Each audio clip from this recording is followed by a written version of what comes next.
Hi, everybody. It is October. Is it the 23rd? It's the 23rd, soon to be the 24th. Okay. I posted a video just before this one showing the massive destruction caused by weather weapons. Weather weapons. And if anybody would like to go to the World Meteorological Organization and try to find a list of countries that are performing weather modification for 2020, I'd appreciate it. I could not find it anywhere. But this gives a whole list of countries that were doing weather modification projects in 1995. Member countries reporting 1995 projects: Argentina, Australia, Austria, Bulgaria, China, Croatia,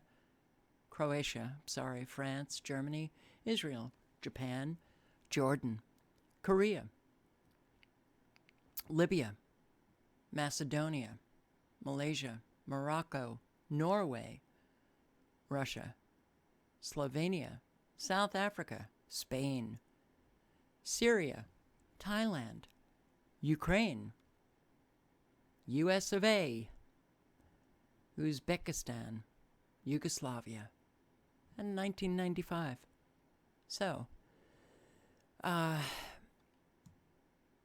found a few more lists for other years, but, there are many countries that are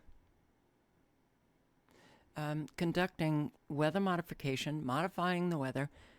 And when you have so many countries doing this, it's not good. It really is not good. Here's, if you want to take a look, the weather modification projects for 1997 and 1998. And I believe you can download them. Might be interested. 1984, 1985, 1986, 1992. Let's take a look at 1992. What year was I on here? Can't even remember. That was 95. That we just saw. So 1992, let's take a look at the countries.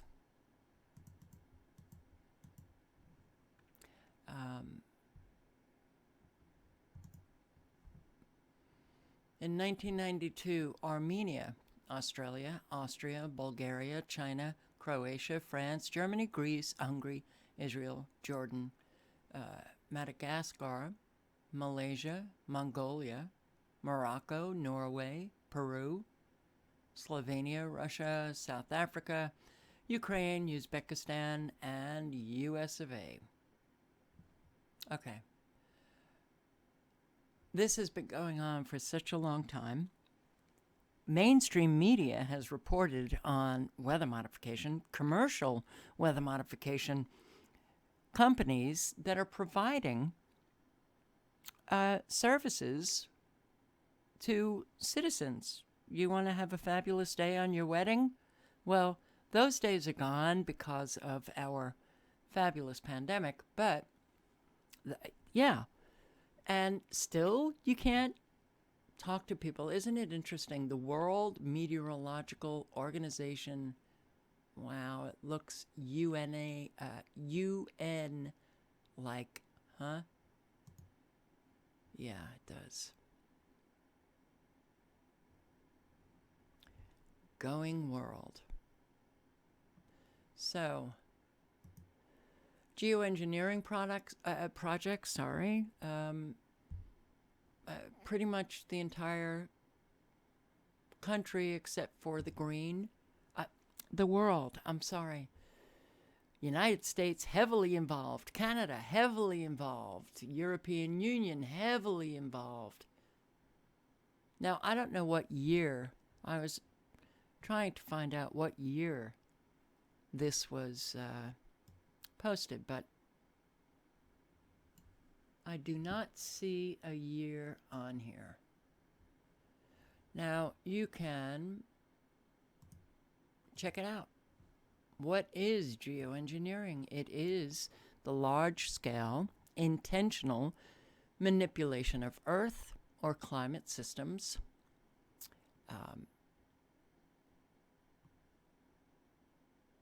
The information on this map is not exhaustive.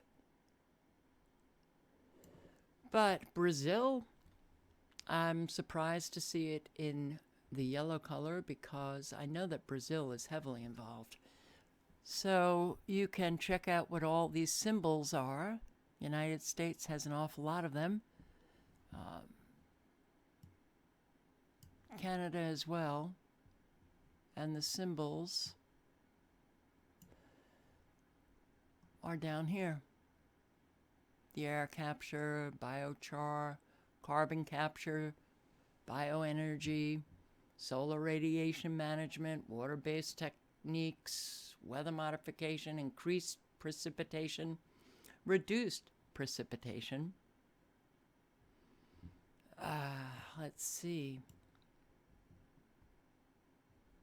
Where's the United States? Oh, reduced precipitation.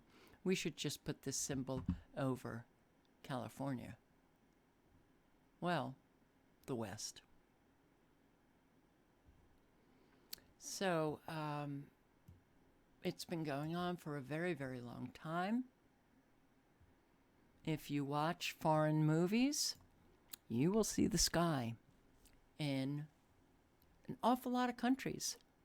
And it's looking like ours. So, Russia has been involved in weather modification as well as China for a very long time. Russia, in fact, had the tools and had pretty much advanced itself over the United States for a very long time with the electromagnetic frequencies that Russia was using, not just for weather modification, but for mind control. Electromagnetic weather control is here. And you will see aqueous, which the founder of Aqueous, the CEO, the president, which I cannot remember his name. Is it David? I can't remember his name. I'm sorry. Out of Australia. And with Aqueous, he was able to put out fires. He put out a fire, a huge fire in Australia. He brought rain to areas in Africa where there was drought. He even offered his services to help with the drought here in the United States, and we declined.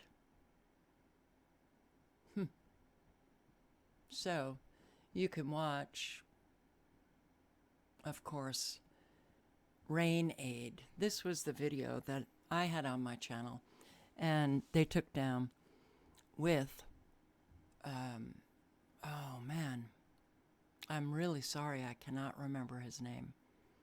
But he was talking about how he put out the fires in Australia, and he brought rain to drought-stricken countries in Africa. And you can watch, I'm surprised this one is still up, but he goes through demonstrations. There's no, I think what you're looking at is a slideshow. There's no here in Australia, 2007 primary target. And he talks about steering the atmospheric rivers, which you can do with electromagnetic frequencies. So, this I'm going to read a little bit of, because these extremely low frequencies are very powerful and very dangerous. Gwen towers, different from the cell towers. Gwen towers, which we have littered all over the interstates in United States, and that's why I think you hear a lot of these weather readers on mainstream media. The weather seems to follow the interstate. They're constantly talking about, well, Interstate 90, Interstate 80, when they're giving their weather reports. So, yeah, compliments of extremely low frequencies. October 17, 1977. There was a hearing in Congress by the Committee on Science and Technology that was briefed by the Weather Modification Advisory Board. The chair of the hearing was Harlan Cleveland. Harlan, who, when working for the U.S. Senate during the Kennedy-Johnson years, tried to bring Alger Hiss back into the government. Well, Harlan has a long history of trying to establish a new world order based on the idea that corporations and banks have the best plans for the future of mankind. What did his plan include? Create a World Bank, World Food Bank, provide for international control of all sources and supplies, internationalize commodity markets, establish international control over the wealth of the oceans and deep seabeds, provide for international control of the weather at human command, rewrite the rules of trade and investment, create a world currency, create a world police to keep the peace when it's threatened and restore the peace when it's broken. Provide special programs to teach the benefits of the New World Order in each of 6 categories of American institutions, namely business, corporations, labor unions, nonprofit enterprises, communications, media, educational systems, and government agencies. Harlan, if you're still alive, I'm sure you're smiling. Now they have a major hammer. Now, this was way back, over a decade ago, because I remember reading this a very, very long time ago. So we are talking many, many years. So they've had that major hammer. Tesla discovered thousands of uses of electricity, and many of his ideas are only now coming into being because of the technology and huge power demands required. They've been using this technology for a long time, scalar technology. He theorized that 10 hertz of extremely low frequency beams bounced through the Earth and up into the ionosphere would start electron resonance, 50 kilometers above the Earth. This would affect thunderstorms by causing a dielectric breakdown above the clouds and forcing them to release their energy and water in a non-natural way. So, I'm not sure if you watched my part 1, all of the massive flooding that is taking place all over the world. But the first part was India, and one of the news broadcasters said, I think you heard it twice actually, cloud bursts. Cloud bursts. Dielectric breakdown above the clouds, forcing them to release their energy and water in a non-natural way. Well, they can fill up those clouds with an awful lot of vapor. With electromagnetic frequencies, they can literally pull the vapor from waters and move it into clouds. They can create clouds. So on July 4, 1976, the Soviets turn on their Tesla magnifying transmitters with a primary extremely low frequency of 10 hertz and start weather modification experiments. Now, I get a lot of people when I post videos and I mention Russia,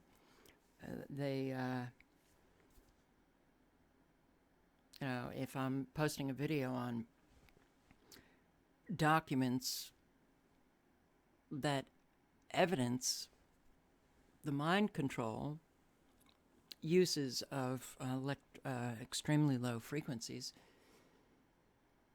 a lot of people just say, oh, always blaming it on Russia. You think Russia is not involved? Please. They were far more advanced than we were here in the United States for a long time. So, June 5, 1976, that's when mainstream media actually had investigative journalists. So, 1976, New York Times, the Great Earthquake, which destroyed Tangshan, China, and killed 650,000 people. Did you hear that? 650,000 people dead from an earthquake. Tangshan. Sorry for my horrible pronunciation. Quote, this is what was in the New York Times, 1976. Quote, just before the first tremor, at 3:42 a.m., the sky lit up like daylight. The multi-hued lights, mainly red and white, were seen up to 200 miles away. Leaves on many trees were burned to a crisp, and growing vegetables were scorched on one side, as if by a fireball. These electrical effects are tied to electromagnetic plasma and ball lightning, which result from Tesla-style and HAARP-like transmissions. So, you think about Fukushima, the earthquake, and a whole lot of people saw those lights up in the sky. Along with Haiti, the earthquake, and other earthquakes. July 4, 1977. The U.S. government conducted an extremely low frequency experiment that created an enormous downburst of rain in 6 counties of northern Wisconsin. Winds of up to 157 miles per hour devastated a wide area. This is still in the New York Times, by the way. A wide area, and the ELF-generated storm destroyed Phillips, Wisconsin, destroyed 350,000 acres of forest, and caused $50 million in damage. That was back in 77. But I'm sorry, I'm going to retract what I just said about the New York Times. I think it's still the New York Times, because he's mentioning every, or she is mentioning every publication. So, the Planetary Association for Clean Energy newsletter described the storm. Quote, downburst activity has been described as occurring when the top of a thunderstorm cloud topples over, bringing with it masses of winds straight down. The U.S. government's transmitter sent about 1.2 million watts of energy into the ground. The ground connections are at each end of the antenna, excuse me, and up the other end, forming an antenna loop. Signals are sent by shifting the frequency. The antenna began transmissions at 13 hours by shifting from 76 hertz to 72 or 80 pulsed at a rate of 16 times a second. The action of the extremely low frequency transmitters in setting up a resonant circuit duplicates the process that occurs in nature during thunderstorm activity. 157 miles per hour winds in Wisconsin. I'm going to skip some. I'll link below to everything, though. November 1977, U.S. Defense Intelligence Agency declassifies a report describing how vast advances in Soviet psychotronic technology can create ultimate Big Brother society by using electronic mind control against populations to implant ideas and thoughts into the heads of unsuspecting victims using extremely low frequency transmissions. That was November 1977. January 1978, Specula magazine described Russian extremely low frequency effects. Quote, an electromagnetic signal of certain frequencies can be transmitted from the Earth, which, depending upon the frequency used, focusing, wave shape, I say sawtooth in many of my weather videos when I'm showing radar, the sawtooth. There are several different types of frequencies. One can induce a variety of effects, such as earthquakes induced at a distant aiming point, severe disturbances in the middle and upper atmosphere over the target area, and anomalous weather effects. And this is called the Tesla effect, discovered by Tesla. January 30, 1981, the Washington Post reported, quote, the world sustained 71 significant earthquakes during 1980, up from 56 the previous year, and the world death toll climbed to 7,140, 5 times the 1979 figure. Coincidentally, with the increase in Soviet and U.S. extremely low frequencies, the transmissions of the frequencies during 1980, there was a sharp increase in earthquakes around the world. June 1981, Pace newsletter reported that Dr. Ralph Markson of MIT said this, quote, suggests that if atmospheric variations do affect the weather, the appropriate use of extremely low frequencies and very low frequency radio waves might do the same trick. August 9, 1983, Lieutenant Colonel Thomas Bearden, nuclear engineer and leading U.S. Tesla researcher, lectured to the U.S. Psychotronics Association, explaining how the Tesla wave generators worked. Quote, the U.S. had been working with extremely low frequency generators, but found that the foundation of the ground wave emergency network, GWEN, transmitters were much more effective than standard transmitters. I think the standard transmitters are the military transmission facilities. They're extremely low frequency transmitter sites. You have one in Wisconsin and in Maine, several other places, but why? Why?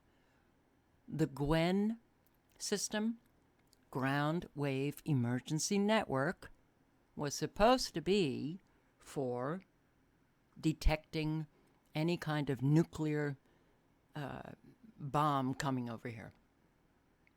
They decommissioned the GWEN network in, I believe, 1976. Don't quote me on the year.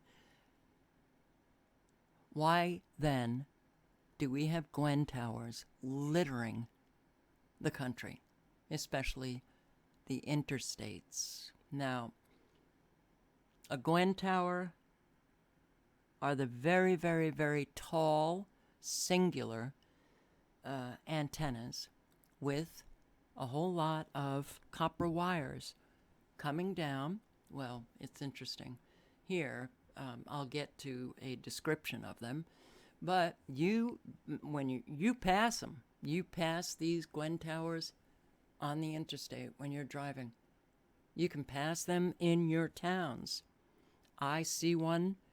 I just have to walk out the door and go out to the street a little, and boom, there's a GWEN tower.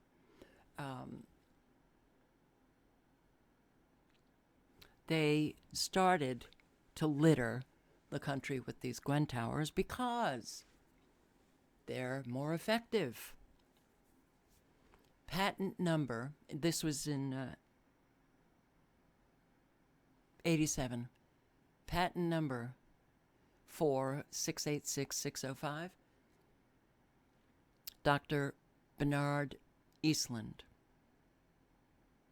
Now, I'm sure a lot of you know about Eastland.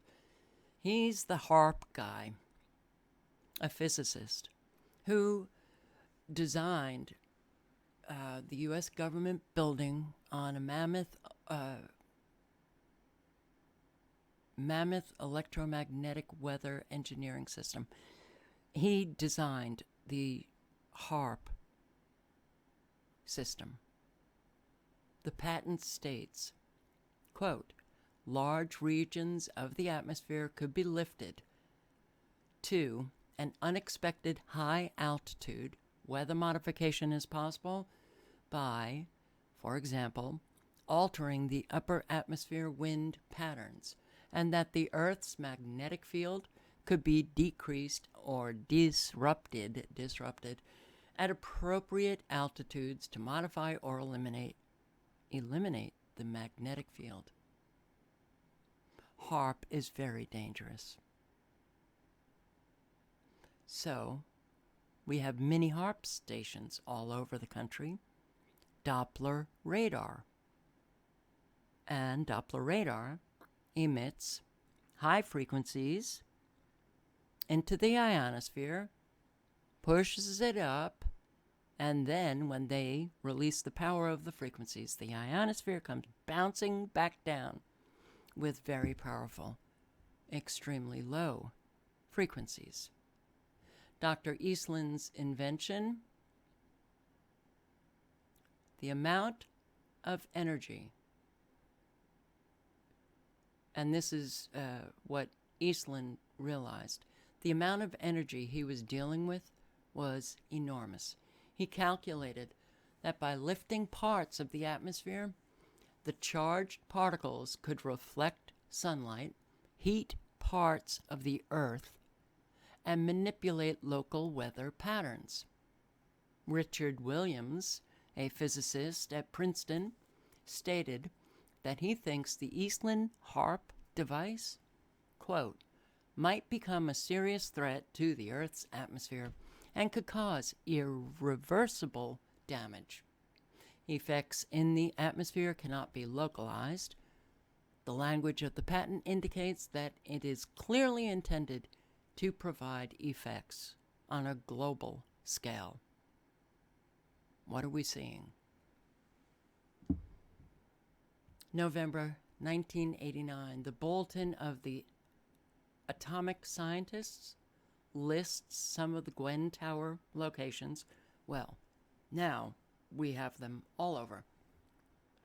Of extreme importance were Gwen units directly in the middle of the high rainfall area of the 1993 flood in the upper Mississippi Valley. The operating and planned Gwen units: Iowa, Wisconsin, Minnesota, Missouri, 2 in Missouri. Other units in Colorado, Montana, whose range could influence the magnetic fields in neighboring states, because extremely low frequencies have a 300-mile range. The resulting enhanced constant precipitation levels killed hundreds and destroyed billions of dollars of property. January 1990, because of the publicity about the weather engineering aspects of the Eastland Arco patent, the U.S. government suppressed all further news about the invention's weather engineering features, and the invention has been disguised as a device for conducting, well, atmospheric research. That's all we're doing up in Alaska at that HAARP station. June 1990, Progressive magazine. Gwen Tower have 100 copper wires, each, no joke, 330 feet long, that will fan out from the tower a foot underground. The major environmental issue is electromagnetic radiation. Gwen towers emit ionizing radiation, and they do so all the time, with test signals broadcast every hour. Think about all of the Gwen towers close by. Think about the range of the frequencies, 300 miles. Think about all of the destruction, the bridges collapsing and roads collapsing. Gwen towers can do that. The frequencies that go through the ground. They can also emit frequencies into the atmosphere to steer atmospheric rivers, to modify or intensify weather fronts.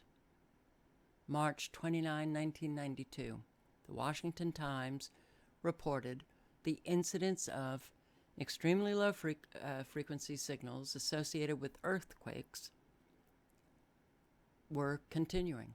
Satellites and ground sensors detected mysterious radio waves or related electrical or magnetic activity, or electric and magnetic activity, before major earthquakes in Southern California in 1986 and 87, and Northern California, Armenia, and Japan in 1989.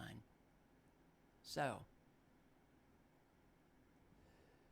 yes, man can create clouds, artificial clouds, and this is document the Soviets experimenting on creating clouds.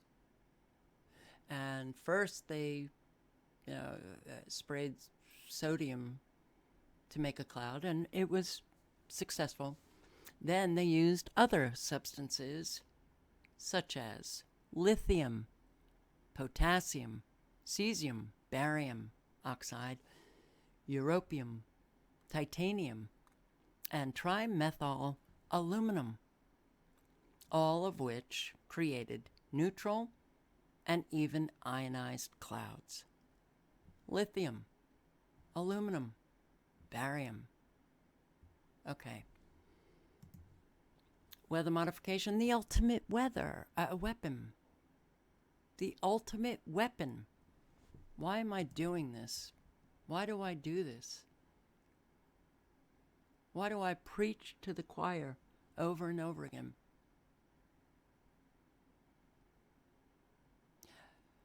The push on climate change is going to be so loud, it's going to hurt us that know the truth. So, because I lost my primary Never Lose Truth channel, where I had so many videos on this, well, I guess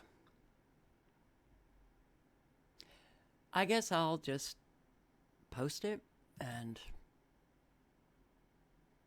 hope for the best, because Google and YouTube are going to start attacking climate change disinformation.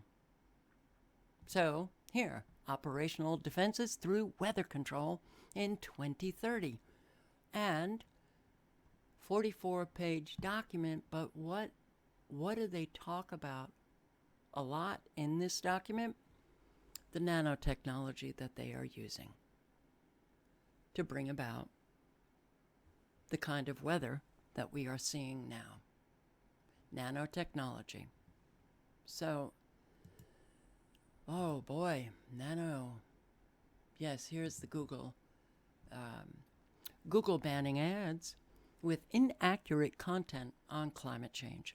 So, it's only a matter of time that YouTube begins its, oh, you have a community guideline violation. Just like they're doing with the C pandemic. So, what do? Take off all of my videos like I did with the pandemic videos on every channel that I have? Which, before I play this, before I play this video, well, it looks like it's going to be a part 3. Let me just, I've noticed subscribers leaving me or asking me to link below to my weather modification playlists. Okay. There's no reason to ask. Go to the home page, go to playlist, click it, and then you will see all of the playlists on that person's channel. I have a nanotechnology playlist on Never Lose Truth 2. And I have a weather weapons playlist on the same channel with 123 videos, which explains a lot of the tools that they have, documents, evidence, okay. I also have videos where I show what is an extremely low frequency, the signatures that you can see on radar, the nanotechnology that you can see on radar and satellite,